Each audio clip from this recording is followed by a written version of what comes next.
playing tennis today, you know, I'm like the star player on my team, and then like I couldn't move my leg. Oh no. Ah! Ah! Oh no, I think you might have Blockin's disease. What's that? It's when your muscles can't contract. What does that mean? Okay, now I'm going to explain to you the general structure of a muscle cell and skeletal muscle fiber. Each fiber resembles a cylinder, and the cell membrane is known as the sarcolemma, and the cytoplasm of the cell is known as the sarcoplasm. The sarcoplasm contains thread-like fibers known as the myofibrils. The myofibrils contain protein filaments known as myosin, which are thick filaments, and the actin, which are the thin filaments. The actin and myosin filaments produce striations, which are basically known as muscle fiber bands. There are two parts to the striations, and the first is known as the light band is known as the I band, and it's made up of filaments attached to the Z lines. The A bands are known as the dark bands, and they consist of the myosin and actin filaments. The H zone consists of the thick filaments with the thickening known to be as the M line, and the myofibrils from one end of the Z line to another. Okay, so now I'm going to explain how muscle contraction works. Before a muscle can actually start to contract, it has to receive a signal from the neuron in the neuromuscular junction.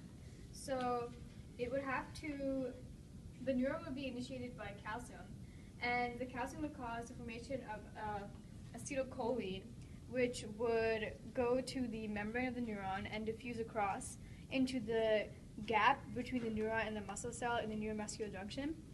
And once this happens, the acetylcholine is broken down again into acetyl and choline by the muscle cells, and this initiates the muscle to start contracting. And the way this works is there's thick filaments and thin filaments that interact and cause the muscle to contract when needed. The thick filaments are myosin, and the thin filaments are actin.